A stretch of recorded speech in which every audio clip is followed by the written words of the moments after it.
I also have a CSU representative here, Jacob Ott. So after I'm done with the presentation, he'll come up and give a brief overview of the program at CSU, and then we'll go into any questions. All right, so what is College Credit Plus? We mostly refer to it as CCP. So from here on out, you'll probably hear me saying CCP, so that's what I'm talking about. It's a dual credit program for students to have the opportunity to earn both high school credit and college credit. So it's kind of a 2-for-1. Students can enroll in classes and meet their graduation requirements for high school, but then also get started on the track for earning college credits. We'll go into this a little bit later. I'll break down the calculation, but you'll see that 3 college credits. So for example, a lot of the classes at the college are 3 college credits, like English 1010 is a really common class that students take. That's 3 college credits, and that equals like 1 high school credit. So for example, if a student takes English 11, and they take it all year long, they get 1 high school credit. But if they take a CCP English 1010 class, that's only a semester long, but it will also equal that 1 credit. So a lot of times students will take a CCP class for just a semester, but it will replace an all-year high school class. So CCP is available for grades 7 through 12. And you can also take classes over the summer, which a lot of people don't realize, and then in the fall and spring semesters. And it's open at almost all public colleges in Ohio, and then also some private schools in the state participate in it as well. We'll also go over this a little bit more, but students take classes a variety of ways. They can take it here at the high school. We offer a lot of classes through Tri-C here, either taught by a Tri-C professor or one of our high school instructors. They can take it at the college campus or also online. Okay, so this is the kind of the meat and potatoes of everything. And I gave you guys, or when you walked in, you should have received a CCP checklist. So this is mostly like the first part on that checklist. So students, unfortunately not every student can just take a CCP class. You do have to meet some requirements to be eligible. And there's 3 buckets kind of to meet those requirements. So the state has requirements, the college has requirements, and then the high school has requirements. So for the state says that after COVID, this all got revamped. So it used to be that you would have to take a placement test, and that could either be the ACT, the SAT, or a lot of colleges use the AccuPlacer for a lot of their English placement, or the ALEX exam, which is mostly used for if you're interested in taking a math class. But now they also use a qualifying GPA. So if you have an unweighted 3.0 GPA, then you can qualify. There's also another rule put in by the state that if you don't quite have that 3.0 GPA, but you have a 2.75, and then also have taken a relevant course to the course you're interested in taking at the college and have received an A or a B in that course, then you can also qualify. And then if you are a middle school student that might not have a high school cumulative GPA yet, then they would look at those relevant courses again, and as long as you got an A or B in those classes, then you could qualify. So that's the state, but then the college might also have some more strict requirements. So for example, Tri-C is the partnership that we usually have. All of our classes here at the high school are through Tri-C. They have a requirement that if you plan to take a math class, you have to take the placement test. The GPA requirement won't satisfy. So you have to take usually that ALEX placement test or score in the math section on the ACT or SAT.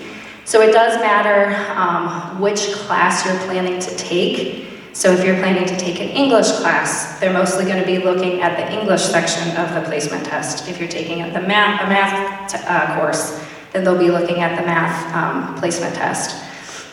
For most other general electives like psychology, sociology, any other humanities elective, they're mostly going to consider the English placement score.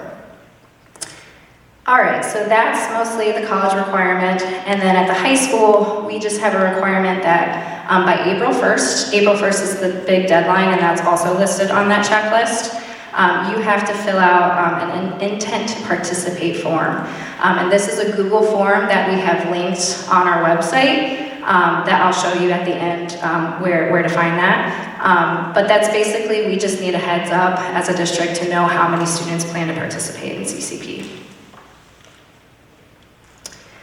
Okay, so that's the eligibility part, but then you actually have to apply. So depending on where you go, you know, the first question you might want to ask yourself is, which college would I like to participate CCP with? Like I said, most of our students do Tri-C, but we have CSU here tonight, and we also have Lorain County Community College. A lot of students do it through there. So the student would actually have to apply to that college like they would if they were graduating high school and going there after high school. And then we have to send the transcript.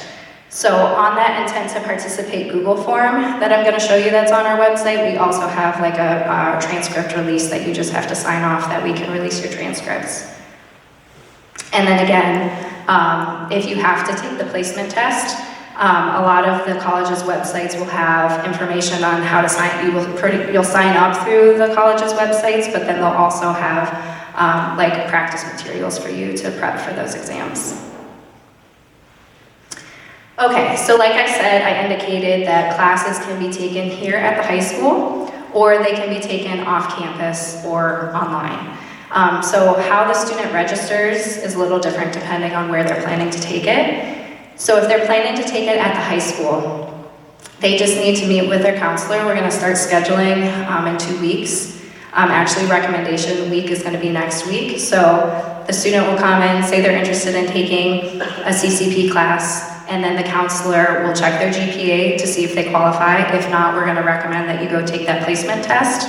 And then if you qualify based on that, then we're gonna put a recommendation in for you, and you'll be able to schedule it when we do your scheduling in 2 weeks. So after that, once we put it on your schedule, you don't have to do anything further than that if you're taking it at the high school. If you plan to take it off campus, like at the college or online, there is another step that you have to do. You still have to start with meet with your counselor. We have to fill out a form called a course authorization form, and I'm gonna go into that a little bit more later also. And then once that form is sent to the college and processed, then you'll have to make an appointment with an advisor at that college and then actually register for the class that you want to take. Okay, so what courses can a student take? So there are some limits on what courses students can take. And again, the high school counselor will be working, if you're trying to replace a graduation requirement for high school, your counselor is going to work with you in making sure that you're paired up to get the course that you need to fulfill that requirement. Also, if there's a end of course exam associated with the high school course that you're replacing, then we need to make sure that you're also taking that end of course exam. For example, if you wanted to do a CCP government course instead of the government class here at the high school, there is an end of course exam for government, so we would make sure we signed you up for that so you could make sure you get that. Also, courses must be non-remedial and non-religious. There are some courses that are like comparative religion that students can take, but if it's just like one religion, then that's not covered under CCP. And it can't be anything that's like a private one-on-one tutor or instructor. No PE classes are unfortunately covered, so if you're thinking that you need to fulfill your PE requirement, unfortunately that's one that you can't do. No study abroad, no pass-fail courses. And there is a limit sometimes if the course has like crazy fees, sometimes those aren't covered as well. And then there's also something called level 1 courses that each college has. And we actually, for Cleveland State, Tri-C, and Lorain County Community College, we have these linked on our website. But if a student has taken less than 15 CCP classes, then there's a certain level of like introductory courses that they can take. Once they surpass that 15 credit hours, then there's more options for them to take. But generally, students usually stay within those level 1 courses. Unless they, like if a student knows that they want to finish their associate's degree in a certain area, then that's the only time I really see kids go off of those level 1 courses. Okay, so there's also a cap on how many credit hours you can take per year. And the summer before the school year is when that starts. So for example, if we're looking at next school year and a student is planning to take courses this summer, that's gonna count into those hours and into next school year. So a student can take up to 30 credit hours. It gets a little confusing because they also calculate, a lot of times we have students that take a mix of high school classes and CCP classes. Sometimes students are full-time CCP students, and that's totally fine, but I would say most of the time we see students that do a mix of high school and CCP classes. And so if that's the case for that student, they would calculate whatever high school classes the student is taking, and again, that like 1 to 3 conversion, 1 high school credit equals 3 college credits. They convert everything to college credits, and then it goes up to that 30 credits. If a student ends up going over 30 credits, then that's when it becomes self-pay, and I'm gonna get into the financial part of it in a minute, but here's an example. So this student is taking English 1010, Psych 1010, so those are both CCP classes, which are worth 3 college credits each. And then they're taking high school chemistry, pre-calc, and AP government. Those are all worth 1 high school credit each, which converts to 3 college credits each. So total there, that adds up to 15 college credits. So the student still would then have 15 credits remaining. But a part of that course authorization form that I was talking about, when the students meet with us, we have to make sure that we do that calculation to make sure a student's not going over their 30 hours. And then for the total, so that resets every year. So 30 hours per year, but then the maximum overall number of hours that a student can take throughout their high school career is 120 hours. So a lot of people ask how the grades work. So there is a law that if we weight a class, either an AP or an honors, in the same subject area, then we have to weight CCP classes the same. So that's how that works. And then the classes also get factored in both the high school GPA and the college GPA. So I'm going to also go into that a little bit more later, but that's where if a student doesn't do well, it can kind of get tricky because they've already started their college GPA. This is another big question, will the courses transfer? So it's guaranteed that from one state school to another in Ohio that they will transfer. Where it gets a little tricky and questionable is if the student plans to go to a private school within Ohio or if they plan to go out of state. Even if they are in state, I had a student a few years ago that took CCP English 1010, and then he transferred to Toledo and planned to study business at Toledo. And Toledo accepted the credit, that was fine. But the business program at Toledo wanted him to take a specific business English course at Toledo.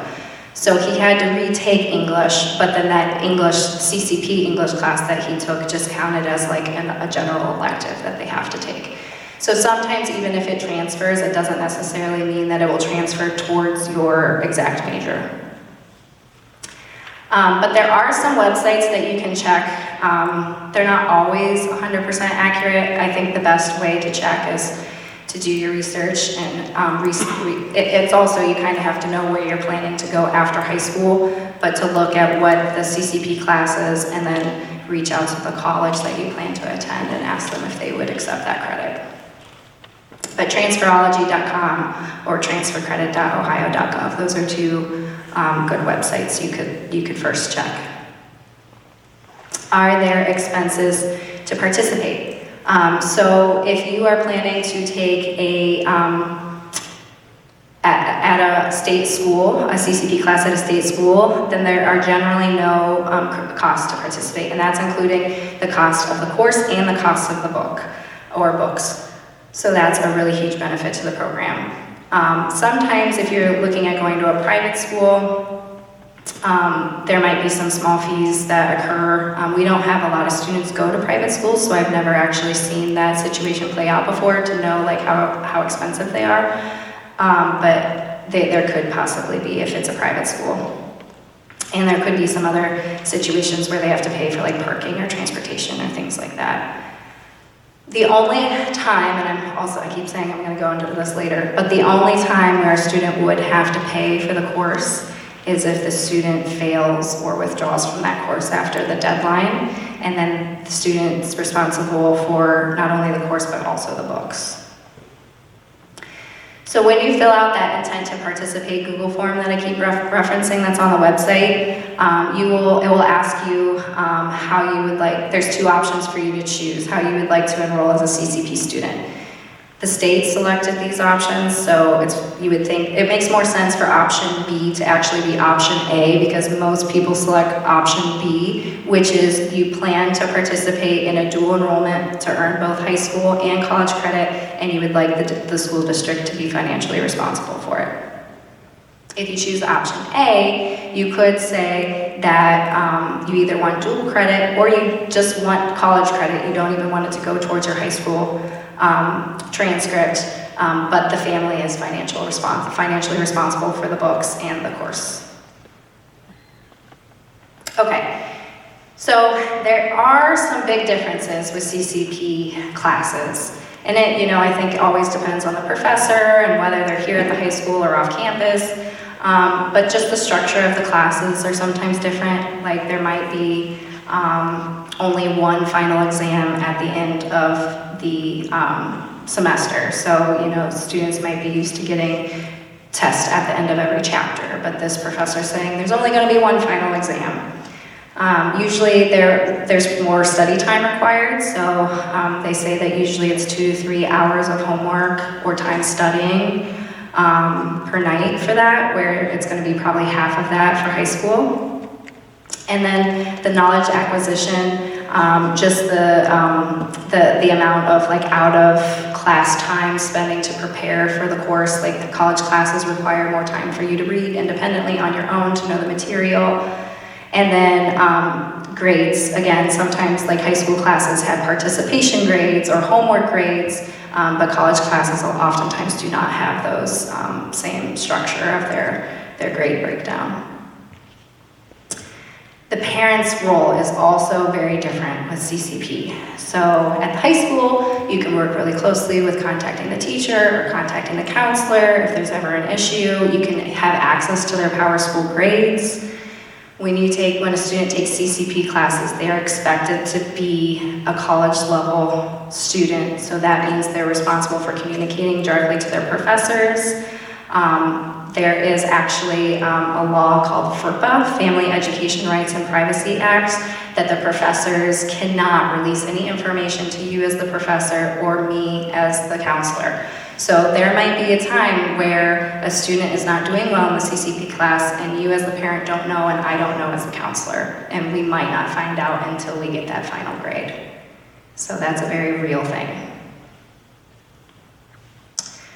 Accommodations are also handled differently. So if you're on an IEP or a 504 plan, it's, your counselor works with your teachers to know your accommodations and it's all kind of set up for you. But at the college, they won't know that you are on an IEP or a 504. So most colleges will have something called an accessibility office. It's called different at every single college, so I don't know exactly what it's called, but it will be an office where you go and you make an appointment with someone to see what accommodations will apply. And then you, as the student, have to advocate to the professor to get those accommodations on your behalf.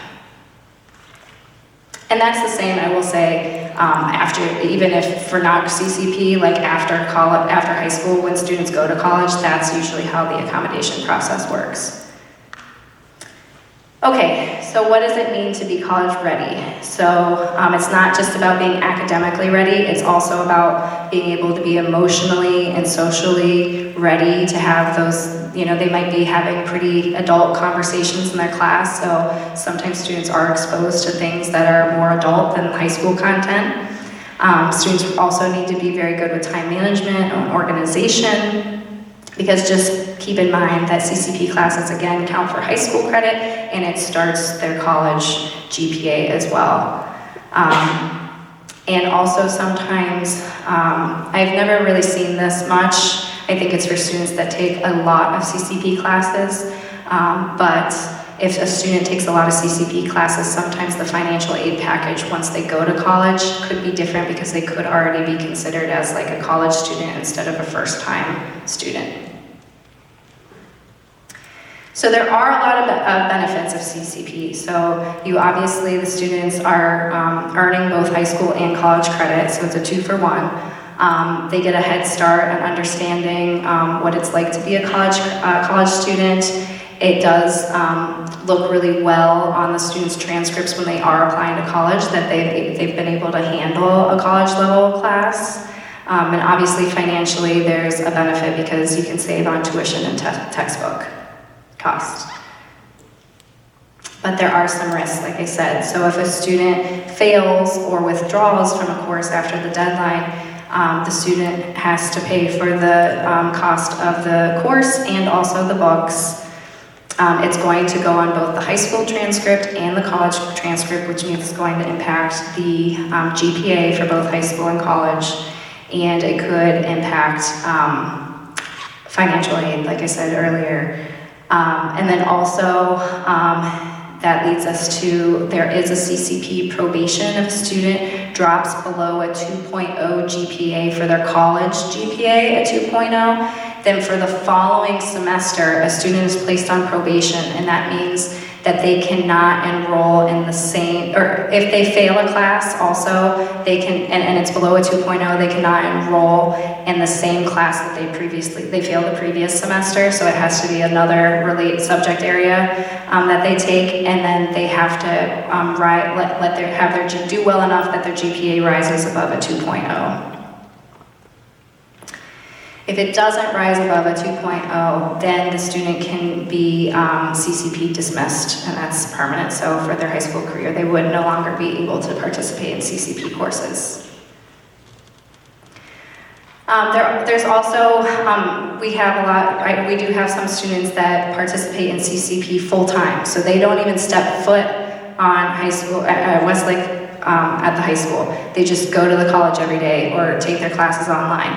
But they're still able to participate in athletic events, or still come in and see their counselor, or any other services that they're still a Westlake student, so they would be able to have any other services just like they normally would. And then like tutor, same with college, they're also a college student, so a lot of times the colleges have awesome tutoring services, so I recommend that they partake in some tutoring at the college. Athletic eligibility, so that's another big thing to consider. So just not including CCP rules, just general high school rules. To be athletically eligible, there's GPA requirements, but then students also have to pass at least 5 classes. So CCP kind of, they're worth more than a high school class. For credit-wise, it's also for athletics. So here's another example here. A student is in a regular history class, but then they're taking CCP literature, CCP calculus, and CCP biology. The history class would count as 1 credit towards athletics, but then the CCP classes count as 2, because a lot of times CCP classes can be more challenging. It's 1 full credit for just a semester. So technically with those classes there, the student has 7 classes and they're athletically eligible. So most times I recommend that if a student's going to be a full-time CCP student, that they at least sign up for 3 CCP classes per semester, because that will make sure that they're athletically eligible. Okay, almost done. So the main big important deadline for us is April 1st. That intent to participate form that I keep talking about, that's on our website, that has to be completed by April 1st. That's the high school's requirement, but that's also a state requirement. So if a student comes at the end of the year, like in May, and says, I really am thinking about doing a CCP class, it's probably going to be too late. And then ACT or SAT or placement testing, if a student needs that testing requirement to be eligible, just make sure you're checking, to make sure that they don't miss out on taking an ACT or SAT, that you register in time. And then also semester deadlines. So there are students that take classes over the summer, so a lot of times registration for the summer might start as early as the beginning of May or even the end of April. So just making sure that they've applied, they have sent in their transcripts, they have done everything that they've needed to do to be able to register for the next semester. These are some classes that we have offered in the past at WHS. This year, we're offering English 1010 and English 1020, Psych 1010, Soc 1010, and Spanish 1011 and 21. Every year we try to offer as many classes as we can, but it really just depends on the enrollment for how many students sign up to participate. Okay, so that was a lot of information. What do you need to do? So that checklist that you got is going to be key, and it's also on our website if you lose that copy. But the first thing is complete that intent to participate form, and that's again by April 1st. Then determine if you're eligible, either by your GPA or by taking the placement exam. Then apply directly to the college, meet with your school counselor to say, where am I going to take this class? Am I going to take it at the high school? Am I going to take it out at the college or online? And then figure out the next steps from there. And then if you are taking it out at the college or online, meet with the advisor out at the college and register for the class. Okay, so this is our website. Under the left-hand side, under academics, is where you will see the College Credit Plus link. And we have a bunch of resources there. That's you can see the CCP checklist that you have, the hard copy you got tonight. That's there, and then also that link to that intent to participate form. And then under each of the colleges, you can click, and a drop-down will show of their level 1 courses and their placement exam information. Okay. So that is it for me. I'll come back at the end and answer any questions you might have, but for now I'm going to call up Jacob Ott. He's from Cleveland State, and he's going to go over their program and requirements.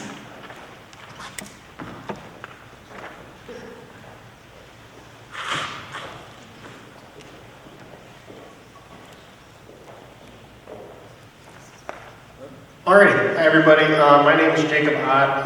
I'm an admissions counselor at Cleveland State. And if I stumble over my words or whatever, everything I'm about to tell you is on this one sheeter that you guys probably picked up when you came in. If not, I have more of them. But important things to note in terms of CCP at Cleveland State. It's an online application. It takes about 30 seconds to a minute to fill out. Once you fill out the application, I'll run through all the steps pretty quickly. Once you fill out the application, we will send a transcript request to Westlake on your behalf. You don't need to ask for it, we'll ask them for it. We'll also need mom and dad to sign the mature content slip. And then after that, we get the transcript, we'll let you know if you're in or not. How do you know if you're going to get in or not? Easy way to kind of tell, it's all GPA based for the most part. If you're above 3.0, you're in, great. If you're below 3.0, we look at some test scores, which are again on the sheet. But for example, 16 ACT or above, you're in. 880 SAT and above, you're in. In terms of application deadlines, if you want to take any spring classes, you would have to apply by November 1st.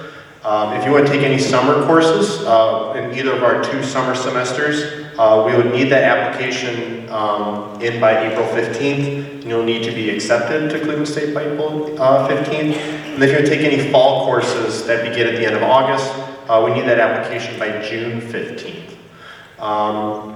In terms of after you apply, we'll send you what's called an application portal to track all the progress, to know, oh, we got your transcript, great. We'll let you know. We'll also tell you when you're obviously accepted. And then from there, after you've been accepted, we'll send you a link to schedule your advising appointment with your college advisor, who will then help you pick the course that you want to take at Cleveland State, and then also will then allow you to come to campus to pick up your textbooks, and also your student ID.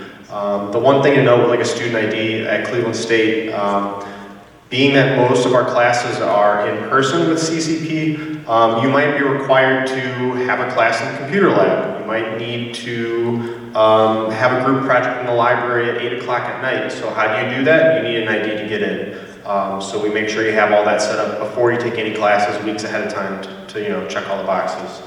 In terms of other things I want to mention, the one thing to note with CCP, and this is true for Tri-C or LC, is the wide range of ages in your classrooms. So it wouldn't be uncommon to take a course like a History 102 with anybody who's from the age of like 15, 16 to somebody in their 40s. And that's, could be where mature content slip comes into play. That's just something to keep in mind, is that it could be a very diverse student body that you're interacting with, which at Cleveland State we think is pretty cool. In terms of like IEP 504, I like to advocate a lot for our ODS office, the Office of Disability Services. The important thing to note, like was already mentioned, is that once you're an adult, it's assumed that you're on a college campus. As an adult, you are seeking accommodations that you might need for yourself. We have them. We have a pretty robust program of accommodations for our students. We just need to know you need them. Because we don't have your high school IEP or 504 plan. That ends when you graduate, so just let us know you need it. We do a lot of cool testing services. One that I always like to mention is that, like, say you break your arm or both or something like that, we have a lot of equipment, software, and things like that to help you still participate in school if, like, say you can't, you have ambulatory issues and whatnot. In terms of courses, we have a lot on our website, and again, that's on the one sheet and little business card that you might have picked up. But you can take courses in, say, accounting. We have all of our art 100 and 200 level courses available, biology, chemistry, econ, comm, education courses. Engineering is a popular one with a lot of local schools. French, Italian, math, music, philosophy, physics, sociology, Spanish, German, Japanese, I believe some Chinese level, 100 level courses, theater and urban studies. So I know it's a lot, but I would say as well with most of what I just mentioned, if you were to take a CCP credit with us, Tri-C, LC, as long as you're transferring to a public school like us, Ohio State, Miami, they'll accept it. So that's all I really got. I'll hang around after for questions. But yeah, thanks for listening to me ramble.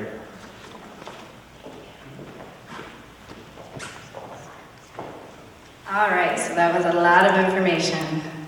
Anyone have any questions? Yes?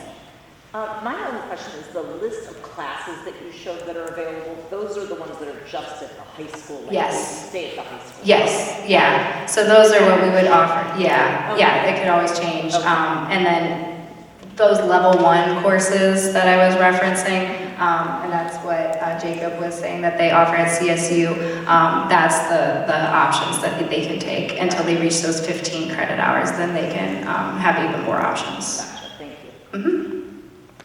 Yes? For the classes you have at the level 2 at the high school, can they take different hours or no, they are just specific hours for a class? Like, do you mean like when they're offered, like what periods? Yeah, for instance, English, is that offered only in the morning or is it offered morning, afternoon, and the students is choosing? It's dependent on our schedule, but then also the college's schedule as well. And it's also depending on how many sections we can offer. So if we have, the more students that we have sign up for that, the more sections we can provide. But yeah, we don't really know exactly when they'll be yet. That's something that we usually decide when we do our scheduling process. Yes? Who's teaching the class at the high school? Are there Yep, we have both. Okay. Mm-hmm. Good question. Yeah? Like, for example, this year, somebody from Tri-C won. Then, like, next year, they from another college? Or Yeah. Mm-hmm. Yep. And even in the same semester, kids, I mean, I don't really see it happen that often, but sometimes, like I've seen students take a summer class at LCCC and then during the school year they take classes at Tri-C. But they would have to apply to both of those colleges then. And it's the summer, they said that there's 2 summers. It starts when and That's specifically for CSU. So every college is going to be different. Like Tri-C, I think, might offer 4 different summer sessions. So that's another thing that I always encourage if students are interested in taking summer classes, make sure that they know which summer session they're signing up for, because, you know, the shorter week sessions are going to go, the content's going to go a lot quicker. Yeah. Yep.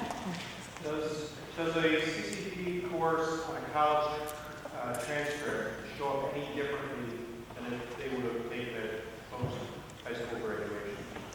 So does it show up differently on the high school transcript? On a college transcript, or does it just show as a college course? It would just show as a college course, yeah. Yep. You go to apply to colleges, do you only have to do one transfer to the high school, or do you have to do it from each school plus the high school to apply? When you go to apply, it really kind of depends on when you're planning to do it. Like if you know when you fill out that intent to participate form, which by the way, I forgot to say that every year, even if a student, you know, takes CCP classes every year, you have to fill out that intent to participate form. So that's where you would initially indicate where you want. You can put multiple colleges on there, but if it changes at any point after you fill out that form, you can just let the counselor know and we'll send your transcript wherever it needs to go. Sorry, you're good.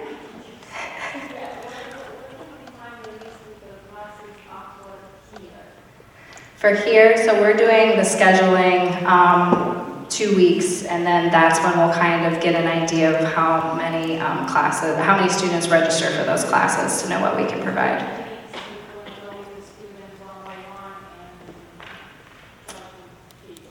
Yep. Mm-hmm. Yep. And I would say, you know, in terms of your question and what times and who's teaching what, it all depends on what our kids consume or want to consume in terms of requests. So we'll have a lot, you know, we run in our course catalog, you'll see a lot of CCP courses that are technically offered, or could be offered here at the high school. But many of them don't run because you'll get 3 and 4 kids signing up for it, and I can't fiscally run that type of course with a staff member like that. So it's kind of a misnomer. I can understand that type of question. I would say in terms of the schedule, it will probably look similar. But you know, the other thing is we currently run CCP English, CCP Soc and Psych here on the campus, and CCP Spanish. CCP Spanish is taught by one of our WHS teachers. The other are Tri-C associate professors. And you're not necessarily guaranteed that. I mean, we could run into it where they can't staff it here in the high school. Now, I think that's rare, but I just want you to know as a consumer that they kind of tell us how it's going to be.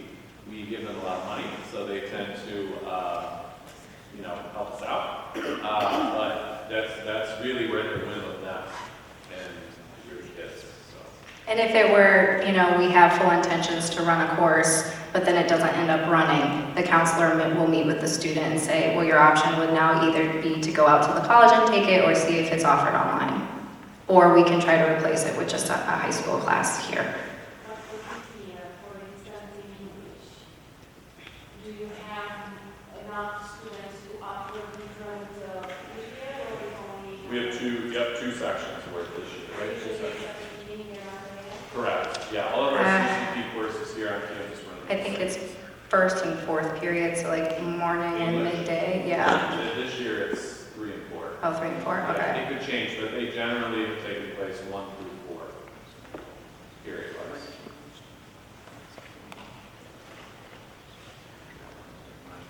Oh, sorry, where? Oh, there you go, sorry. If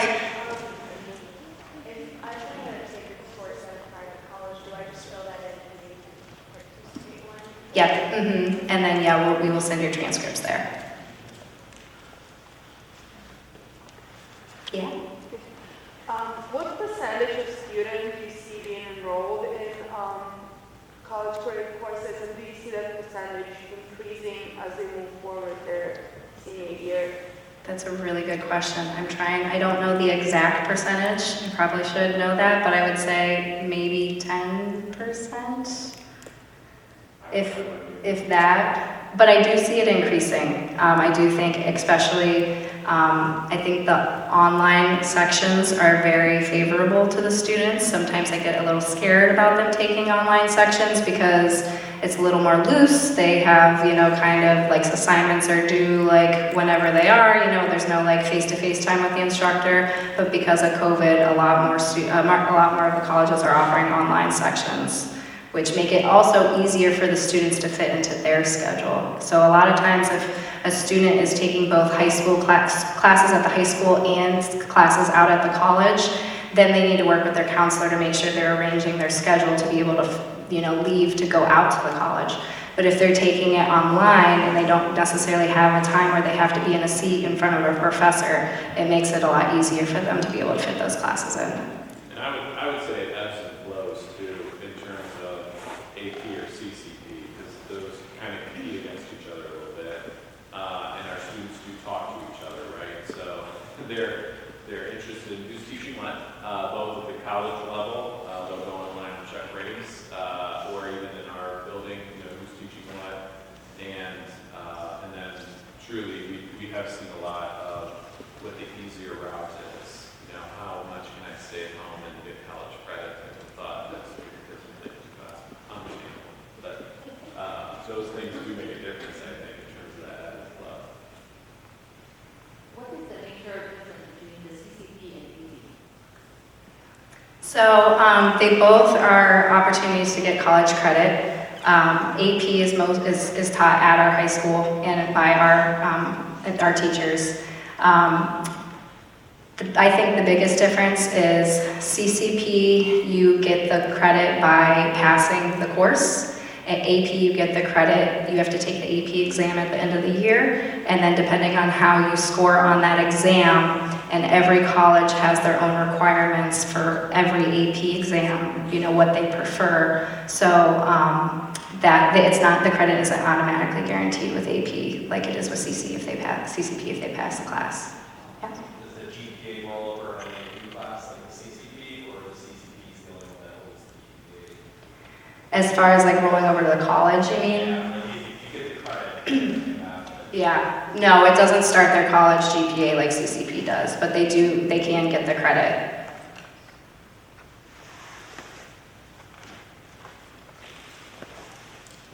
Good questions.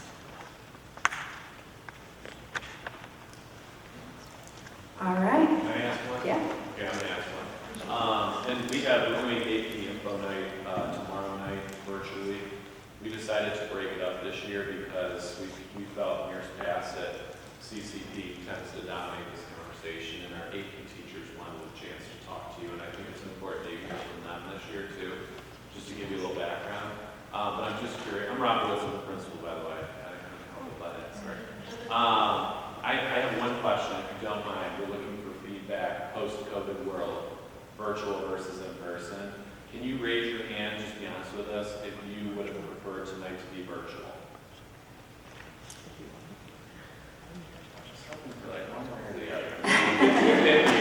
All right, well, thank you. We'll continue to try to figure this out. Tomorrow's is virtual, by the way. AP is virtual. We'll see what that holds if you're interested in attending. We try to do the best of both worlds. We all have families, and so we get it. Like, this is difficult to be out here.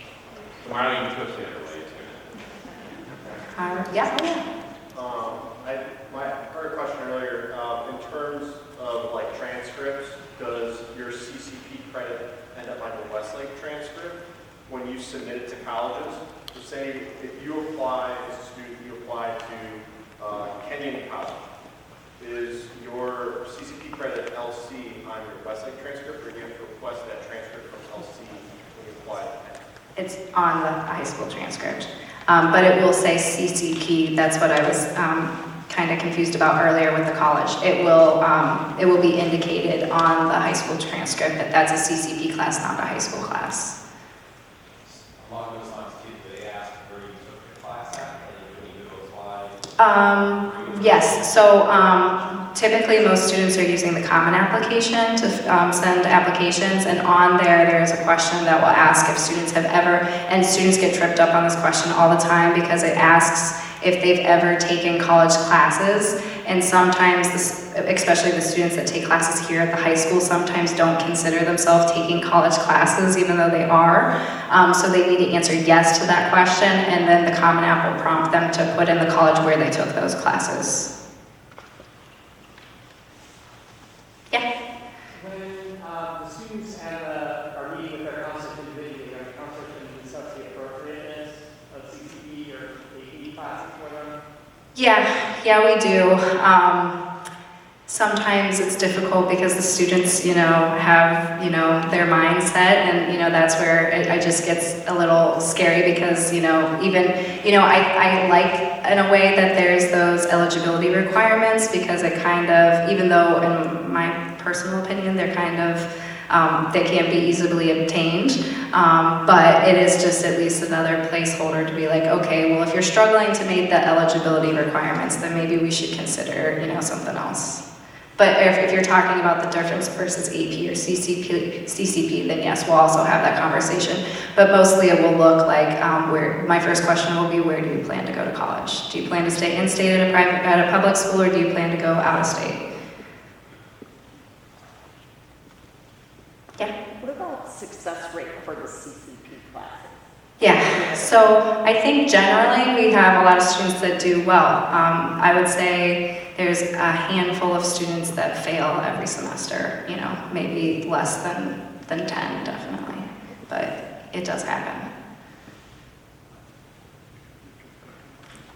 Yeah? Does the CCP affect the GPA, the high school GPA? The CCP?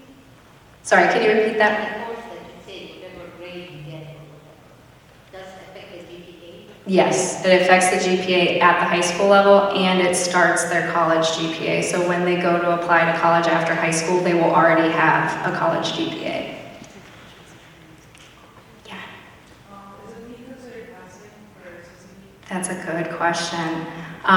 So it is considered passing. You will earn credit for a D, but you might not be able to take the next course. For example, this happens a lot for English. A lot of times, the most common class that students will take is English 1010 and English 1020. If a student gets a D in English 1010, they won't be able to right away take English 1020 the next semester. And you might be on that probation, which means you have to take a class not in English in another subject area and try to raise that above a 2.0 GPA in order to get off of probation. Yeah. Would you consider if a student is take already AP English, how is that comparable as a difficulty level? Yeah. In CCP 101 or whatever. Right. Yeah. Same level of complexity? Yeah, I would say it's the same level, and it has the ability to earn the college credit the same, assuming that the student scores well enough on the AP exam. But the difference is, I think, again, like how it will transfer out after high school. But they are, colleges, and we have a college advisor here that will tell you that they are looked at equally. I'm trying to see if, for instance, my conversation classes I should do good in this. I'm trying to see, knowing that she's going to be good in CCP classes as well. In other words, I'm looking at the complexity. Is harder for CCP classes than AP classes, or is the same level of work that the student has? I'm looking to see if they have a bigger chance to play, let's say, CC classes when it's harder, more work, more down than AP classes. I would say the understanding AP curriculum, being that standardized, nationwide, you're going to have consistency. When you go to various colleges, it would be different levels of rigor. But the underlying notion is that they're all kind of equivalent. When you're looking at like the 100 level course at LC, Tri-C, Cleveland State. But going back to like the homework and like out of classroom component from earlier, if you're looking at a CCP class, you might not have homework every night, and you have to write an essay once a week. If your child's really good at essay writing, they might be better geared for the CCP credit. But if they're really good at doing daily homework assignments, they might be better suited for AP. But that's one thing to consider is, yeah, you might only take one exam at a college level, and that's a huge chunk of your grade. If you have test anxiety as a student, I know I did when I was a student, maybe you have to look at that as well. I also think it varies by professor as well. That can have a bit of variability in there. Was there a question over here that I kept seeing your hand? Yeah. Does it matter which college you get, or does it look better to get at like CSU than Tri-C? Not necessarily. I'll let. No, I would say no. And I think the Tri-C and LC colleagues of mine would agree with that. Because you can get in the nitty-gritty of it in terms of what you call like tag courses. They're all transferable among state schools. So if a 100 level psych class is transferable from Tri-C, you go to Kent State. Well, but then you want to go to Youngstown, they're all kind of go back and forth.